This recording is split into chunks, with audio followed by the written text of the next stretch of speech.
2 மனுஷர் ஜெபம் பண்ணும்படி தேவாலயத்துக்கு போனார்கள். ஒருவன் பரிசேயன், மற்றவன் ஆயக்காரன். பரிசேயன் நின்று, தேவனே, நான் பரிகாரர், அநியாயக்காரர், விபச்சாரக்காரர் ஆகிய மற்ற மனுஷரைப் போலவும் இந்த ஆயக்காரனைப் போலவும் இராததனால் உம்மை சோத்தரிக்கிறேன். வாரத்தில் 2 தரம் உபவாசிக்கிறேன். என் சம்பாத்தியத்தில் எல்லாம் தசமபாகம் செலுத்தி வருகிறேன் என்று தனக்குள்ளே ஜெபம் பண்ணினான். ஆயக்காரனோ தூரத்தில் நின்று தன் கண்களையும் வானத்துக்கு ஏறெடுக்க துணியாமல் தன் மார்பிலை அடித்துக் கொண்டு, தேவனே, பாவியாகி என் மேல் கிருபையாயிரும் என்றான். பரிசேயன் அல்ல, ஆயக்காரனே நீதிமானாக்கப்பட்டவனாய் தன் வீட்டுக்கு திரும்பி போனான். ஏனெனில் தன்னை உயர்த்துகிறவன் எவனும் தாழ்த்தப்படுவான், தன்னை தாழ்த்துகிறவன் உயர்த்தப்படுவான் என்று இயேசு கிறிஸ்து கூறினார். இந்த ஊமையில் பரிசேயன் நான் தசமபாகம் செலுத்துகிறேன் என்று சொன்னது தன்னை உயர்த்துவதற்காக அல்ல.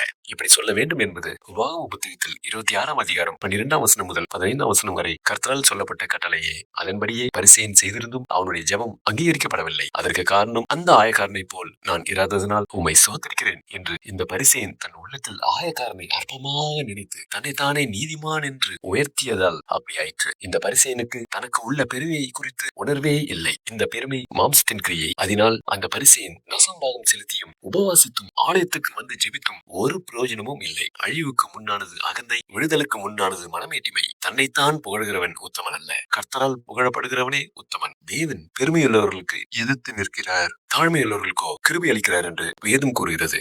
ஆயக்காரன் தன்னை தாழ்த்தினான், நீதிமானாக்கப்பட்டவனாய் தன் வீட்டுக்கு திரும்பி போனான்.